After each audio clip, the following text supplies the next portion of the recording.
up, brother? How are you? Doing well. Bien? Bien o bien jodido? Bien. ¿Y tú? Bien, todo bien. Bien, oye, ríete un poco y todo eso. Oye, ¡ay, Dios mío! ¡Te paraste para mí, coño! ¿Está bien? ¿Está bien? Bien. ¿La muchacha?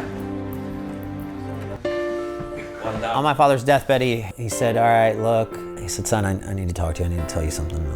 You know, please take care of your mother. ¿Cómo están bien?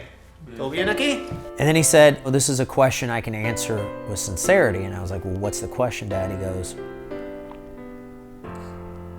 on your deathbed, are you going to be able to say that you left this world a better place? Because I can say right now that I did. That I made sure I took care of a lot of people. I taught them well. I brought them up. I empowered them. And now will you be able to say the same thing? Dude, they're like on an hour and a half sleep, they just told me. Oh, wow. Yeah, they went to bed at 8. That's the one thing about spring forward. Yeah. It's pretty dark still.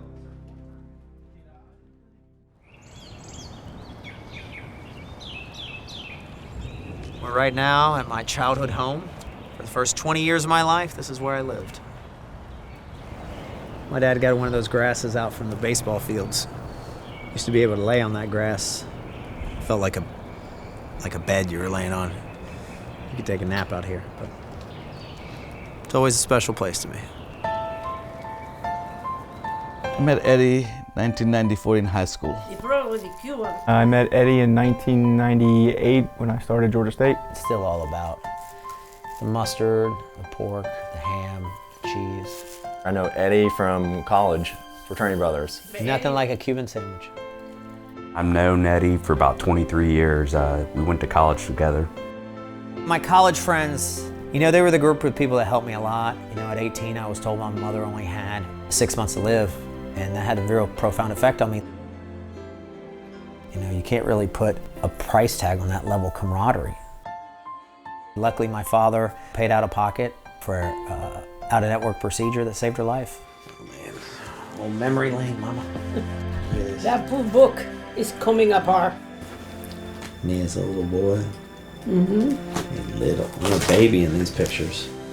By the time that I was born here in Atlanta, my father had a construction company, painting and framing. He was struggling like any business owner. He was putting food on the table. My parents had bought a house in 1974, so it's the same house that my mom still lives in, and my father passed away 13 and a half years ago. Ay, papi. Este es tu padrino, vestido de Santa Claus. Eddy told everybody that I know of how his father got here, just the shorts and t-shirts, and built everything by hard work. This is me? I know that's you, Mom. Oh my God, look too young there. So my father's story on what made him leave Cuba is quite, I don't know if you want to say interesting or remarkable, but essentially in 1959 when Fidel took over, unfortunately, what transpired after that was not what he had said he was going to come do. So the climate was real bad and they had locked a lot of people down. That's why my father tried to leave 3 months before the legal way and they ripped up his passport at the airport. You know, they thought my father was starting a coup and they sent one of his childhood friends to go get him. So in 1964, my father with 6 others stole a rowboat and rowed to freedom. He said it was one last, we'll just say F you to them on his way out, and he was at sea for 3 days. Yeah. It just draws you in to hear how they came to the country and lived the American dream. You know, you always talk about the American dream, but I've always viewed it a little bit differently. Here, if you experience the American dream, what you do is you really get the American gift. Here's a place that you can build your own opportunity if you go out and seek it. Because the opportunity is limitless in America.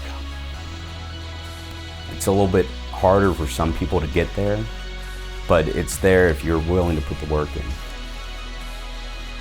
You know, hard work and grit can get you a lot in this world. His dad did it with barely any money in his pocket to become a successful business owner, and then Eddy's done the same thing.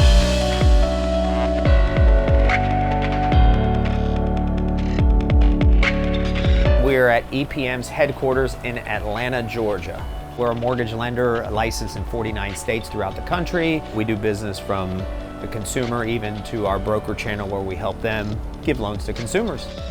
Morning, Chief. You know, the reason that we got interested is a friend of mine, Ginger Bell, reached out to me and saying, hey, I've got some group of kids that are wanting to come to this country to play professionally esports. I was introduced to esports, the esports industry, by my son, Blaine Bell. I am the owner and founder of Sanguine eSports. Blaine had an opportunity with the game that's called SMITE, which is owned by Hi-Rez. So when he was given the professional franchise, he brought the team in.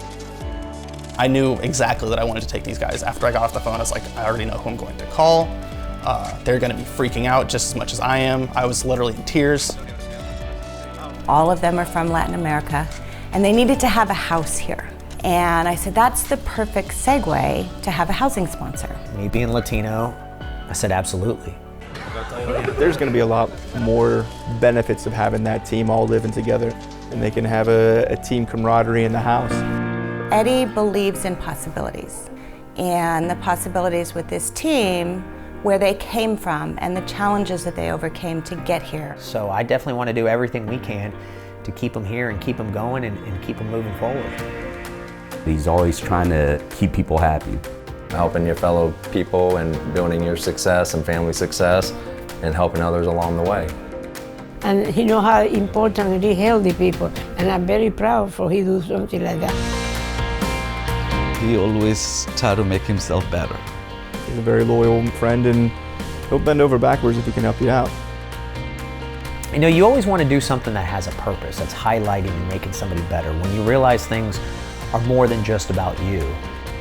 I get the benefit of doing that for a job. I get the benefit of doing that for a career, and more importantly, I get the benefit of doing that as a leader. It's priceless.